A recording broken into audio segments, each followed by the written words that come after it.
Everyone, welcome back to my channel Indian classes में आपका हार्दिक स्वागत है। आज हमारा टॉपिक है जीवदारी। ये जीवों में विविधता 7 नंबर चैप्टर हमने स्टार्ट कर दिया था। इसका पार्ट 1 भी हमने कंप्लीट कर लिया था।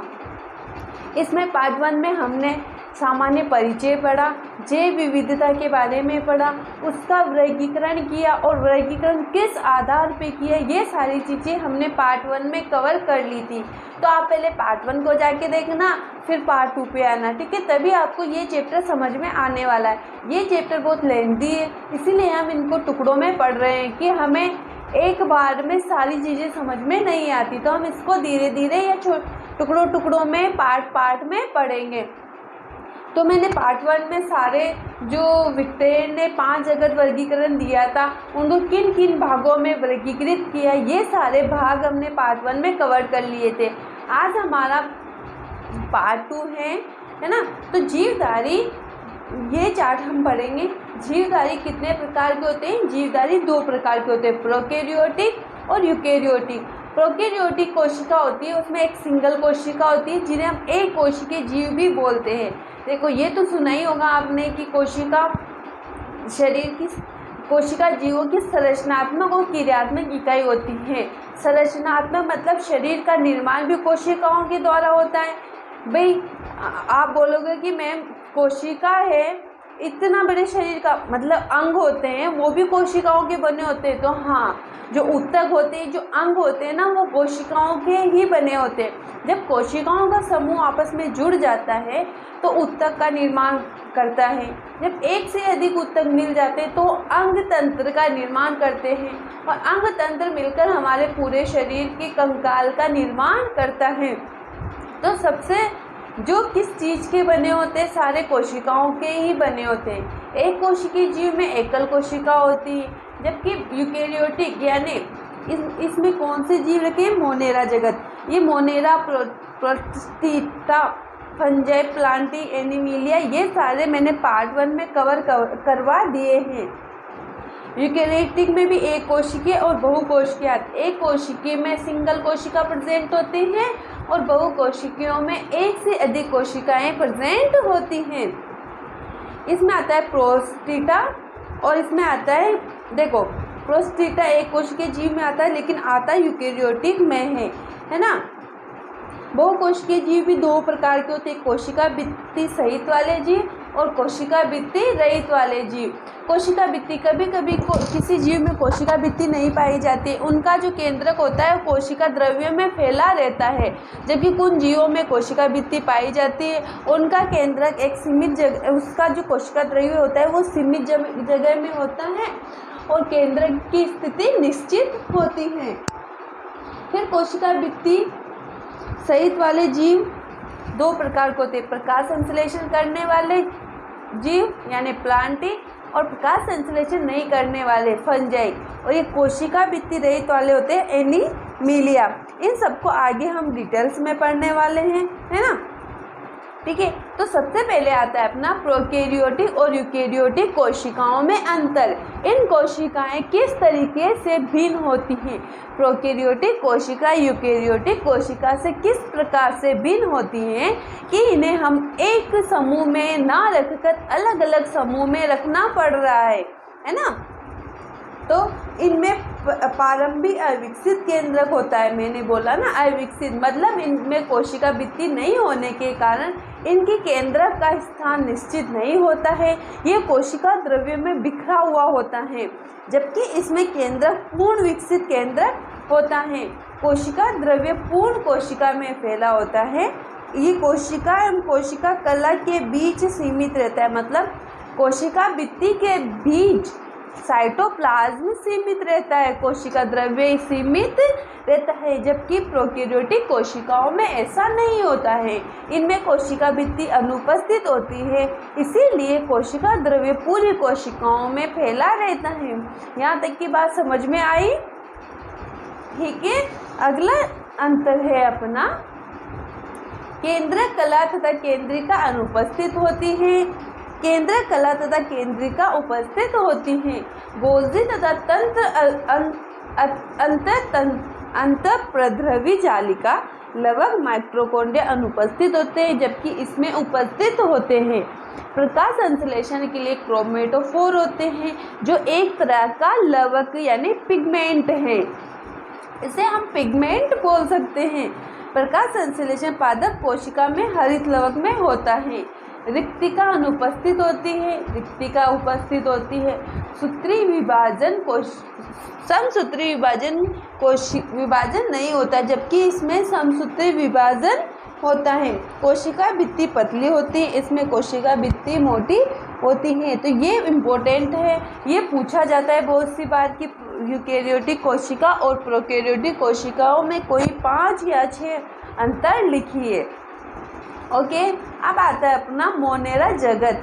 मोनेरा जगत में कौन कौन से जीव पाए जाते हैं ये पढ़ेंगे, है ना। इनके क्या लक्षण होते हैं, इनको किस आधार पर अलग रखा गया है। मोनेरा जगत के जीवों के लक्षण। इन जीवों में संगठित केंद्रक और कोशिकांग नहीं होते, इसीलिए इन्हें हम प्रोकैरियोटिक यानी अकोशिकीय जीवों में रखते हैं। इनका शरीर बहुकोशिकीय नहीं होता है। कुछ जीवों में कोशिका भित्ति पाई जाती है और कुछ जीवों में नहीं पाई जाती है। इनकी कोशिका प्रोकैरियोटिक कोशिका होती है। ये स्वपोषी या विषमपोषी दोनों हो सकते हैं। स्वपोषी वो होते हैं जो अपने भोजन का संश्लेषण स्वयं करते हैं। विषमपोषी वो होते हैं जो भोजन के लिए दूसरों पर निर्भर होते हैं। जीवाणु जैसे जीवाणु, नीलहरित शैवाल तथा साइनोबैक्टीरिया, माइक्रोप्लाज्मा आदि। इनके उदाहरण भी हमें याद रखना है। कभी कभी उदाहरण के तौर पे भी हमारे से क्वेश्चन कर लिया जाता है, ठीक है। अब आता है अपना प्रोस्टिटा जगत। इस जगत के जीवों में कौन कौन से लक्षण पाए जाते हैं। प्रोस्टिटा जगत के जीवों के लक्षण। इस जगत के जीव अकोशिकीय यूकेरियोटिक होते हैं। अकोशिक होते हैं लेकिन यूकेरियोटिक होते हैं, जबकि मोनेरा अकोशिकीय था लेकिन प्रोकैरियोटिक था। कुछ जीवों में गमन के लिए सीलिया और फ्लैजेला नामक संरचना पाई जाती है। सीलिया जैसे आपने कहीं कीट वगैरह के देखे हैं, जैसे कॉकरोच वगैरह के चलने के लिए जो पतले पतले पैर होते हैं ना, उन्हें हम सीलिया या फ्लैजेला बोलते हैं। ये स्वयंपोषी या विषमपोषी दोनों होते हैं, जैसे अकोशिकीय शैवाल, डायएटम और प्रोटोजोआ आदि। आता है फंजाई। अगला है अपना फंजाई जगत। फंजाई जगत के जीवों में किस तरह के लक्षण पाए जाते हैं। ये विषमपोषी यूकेरियोटिक जीव होते हैं। ये मृतजीवी होते हैं। मृतजीवी वे जीव होते हैं जो सड़े गले कार्बनिक पदार्थों पर निर्भर होते हैं, जो अपना पोषण सड़े गले कार्बनिक पदार्थों से करते हैं। इनमें से कई जीव बहुकोशिक क्षमता वाले होते हैं। फंजाई अथवा कवक में काइटिन नामक जटिल शर्करा की बनी हुई कोशिका भित्ति पाई जाती है। किसकी कोशिका भित्ति पाई जाती है। काइटिन नामक जटिल शर्करा की बनी हुई भित्ति पाई जाती है, जैसे ईस्ट और मशरूम। अब सहजीविता, अगला टॉपिक आता है सहजीविता। सहजीविता से क्या संबंध है। सहजीविता से ये संबंध है कि जैसे दो जीव आपस में मिलकर रहना। कवकों की कुछ प्रजातियां नीलहरी शैवाल जैसे साइनोबैक्टीरिया के साथ स्थायी अंतर संबंध बनाती हैं। इसे हम सहजीविता कहते हैं। ऐसे सजीवी जीवों को लाइकेन भी कहा जाता है। ये लाइकेन अक्सर पेड़ों की छालों पर रंगीन धब्बों के रूप में दिखाई देते हैं। अगला आता है अपना प्लांटी जगत। प्लांटी जगत के जीवों के लक्षण। इनमें कोशिका भित्ति पाई जाती है। इनमें कोशिका भित्ति पाई जाती है, यानी इनका जो केंद्रक और कोशिका द्रव्य होता है वो एक सीमित मात्रा में ही फैला होता है, पूरी कोशिका में नहीं फैला होता। ये बहुकोशिक यूकेरियोटिक जीव हैं। ये स्वयंपोषी जीव है और प्रकाश संश्लेषण के लिए क्लोरोफिल का उपयोग करते हैं। क्लोरोफिल जो हरे रंग का, पत्तियों का हरा रंग किसके कारण होता है? क्लोरोफिल के कारण ही होता है। ये क्लोरोफिल की उपस्थिति में ही भोजन का संश्लेषण करते हैं, इसीलिए इन्हें स्वयंपोषी कहा जाता है। इस वर्ग में सभी हरे पौधों को रखा गया है। जो भी प्रकाश संश्लेषण करते हैं सारे पौधों को किस जगत में रखा गया है? प्लांटी जगत में रखा गया है। ठीक है, अगला आता है अपना एनिमेलिया। इस जगत को प्राणी जगत भी कहते हैं। इस जगत के उपसमूह को फाइलम कहते हैं तथा इसके गुण निम्नलिखित है। इस वर्ग में यूकेरियोटिक, बहुकोषी और विषमपोषी जीवों को रखा गया। इनकी कोशिकाओं में कोशिका भित्ति नहीं पाई जाती है। अगला आता है अपना प्लांटी जगत के जीवों का वर्गीकरण। प्लांटी जगत में हमने किसको रखा था? सारे पेड़ पौधों को रखा था। फिर इनका भी वर्गीकरण किया गया, क्योंकि पेड़ पौधे भी एक तरह के नहीं होते, कुछ विषमपोषी होते हैं, कुछ स्वयंपोषी होते हैं, मृतजीवी होते हैं, कुछ एक वर्षीय होते हैं, कई पौधे बहुवर्षीय होते हैं। तो इनको भी अलग अलग कैटेगरी में रखा गया। तो प्लांटी जगत के जीवों का वर्गीकरण। प्लांटी जगत के जीवों को निम्न आधार पर वर्गीकृत किया गया। देखो बच्चों, ये चैप्टर बहुत ही ज़्यादा इम्पोर्टेंट है, इसीलिए इनके साथ में हमें नोट्स बनाते हुए चलना है।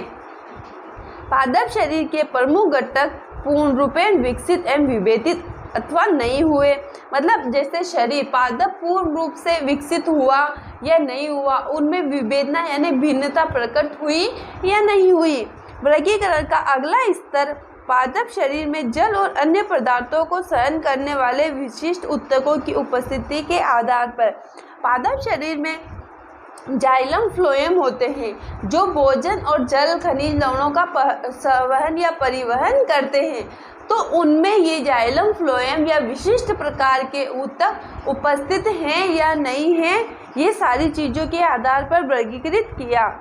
उपरोक्त आधार पर प्लांटी जगत को 5 वर्गों में बांटा गया है, जो कौन कौन से हैं? थैलोफाइटा समूह, ब्रायोफाइटा समूह, टेरिडोफाइटा, जिम्नोस्पर्म और एंजियोस्पर्म। ये सारी चीज़ें इसमें, इन जो थैलोफाइटा है इन सबको हम डिटेल्स में अगले पार्ट में कवर करने वाले हैं। तब तक के लिए आप ये चैप्टर पढ़ना, इनके नोट्स बनाना, ठीक है। और अच्छा लगे तो वीडियो को लाइक करना है और कमेंट करना है। देखो बच्चों, आप कमेंट नहीं करते हो, आप कमेंट करोगे तो ही हमें पता चलेगा कि आपको वीडियो समझ में आ रहा है, ठीक है। और जो क्वेश्चन समझ में नहीं आए वो आप कमेंट में पूछ सकते हो। Thank you.